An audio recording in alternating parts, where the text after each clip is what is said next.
Como a missão Artemis sobrevive ao inferno da reentrada. O paradoxo científico que parece impossível. Você já parou para pensar como uma nave espacial consegue sobreviver a um calor tão intenso, capaz de transformar o próprio ar em plasma? Parece impossível, não parece?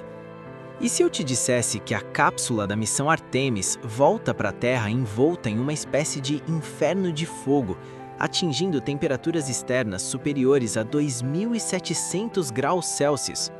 Isso é quente o suficiente para derreter a maior parte dos metais que conhecemos. Então, por que uma não derrete?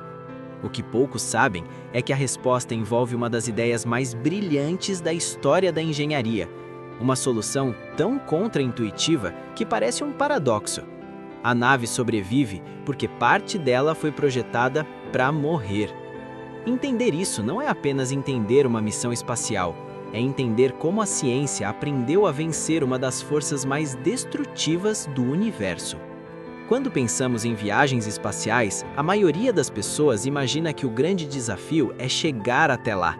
Mas aqui está o ponto mais importante. Voltar pode ser ainda mais perigoso. A missão Artemis retorna à Terra em velocidades próximas de 40.000 km por hora, ou mais de 11 km por segundo. Para você ter uma ideia, isso é mais de 30 vezes a velocidade de um avião comercial. Agora, imagine um objeto se movendo nessa velocidade e encontrando a atmosfera. O que acontece? A resposta está na física. O ar na frente da cápsula sofre uma compressão brutal. E aqui existe um detalhe que quase ninguém percebe. O calor não vem simplesmente do atrito, como muitos pensam. Ele vem principalmente da compressão extrema do ar. É como uma bomba de encher pneu de bicicleta. Quando você comprime o ar rapidamente, ele esquenta. Já percebeu isso? Agora multiplique isso em uma escala absurda. O resultado é uma temperatura extrema. O ar literalmente se ioniza. E quando isso acontece, ele entra no estado físico encontrado no Sol e nas estrelas. Por alguns instantes, a Artemis parece um meteoro em chamas cruzando o céu. Mas agora vem o maior problema. Se a temperatura é tão extrema, por que a nave não derrete? A resposta lógica pareceria simples: usar o metal mais resistente possível, certo? Mas a engenharia espacial escolheu um caminho completamente diferente. E se eu te dissesse que a solução não é resistir ao calor, é permitir que uma parte da nave seja destruída? Isso nos leva ao conceito de resfriamento ablativo. Esse é o verdadeiro paradoxo. A nave se protege deixando sua camada externa morrer lentamente. Parece contraditório, mas é genial. Olhe só, o escudo térmico da Artemis foi projetado com materiais ablativos. Esses materiais passam por um processo químico chamado pirólise. Em palavras simples, eles começam a se decompor quando submetidos a temperaturas extremas. E aqui está a beleza da ciência. Para quebrar as ligações químicas do material, é necessário consumir energia. Essa energia vem justamente do calor da reentrada. Ou seja, parte do calor produzido pela compressão do ar é desviada para destruir o próprio escudo. Isso reduz drasticamente a quantidade de energia que consegue alcançar a parte interna da cápsula, o que resultaria na elevação da temperatura interna. Além disso, a decomposição libera gases. Esses gases formam uma camada protetora entre a nave e o plasma externo, algo como uma blindagem química. A ciência literalmente transformou química em escudo. Isso é ou não é fantástico? Agora vem a parte histórica.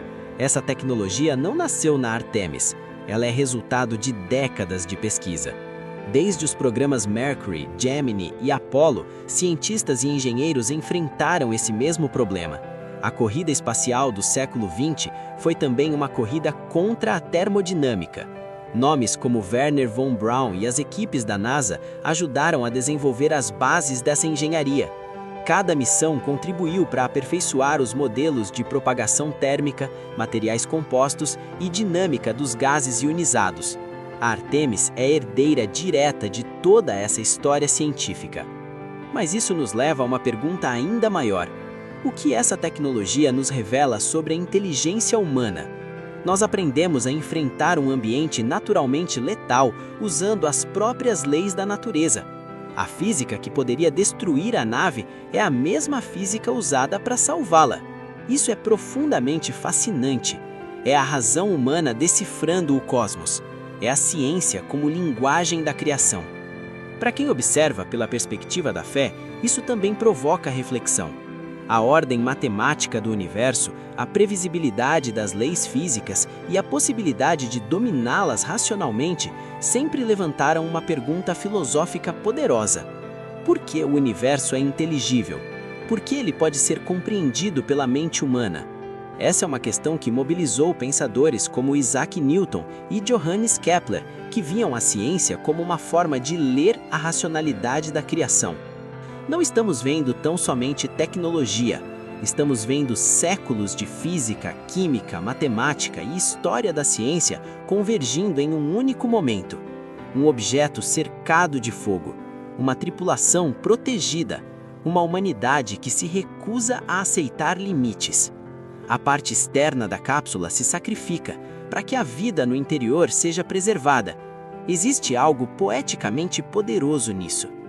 Talvez a maior lição da Artemis não seja apenas sobre espaço, mas sobre conhecimento. A ciência não remove o encanto do universo, ela o aprofunda.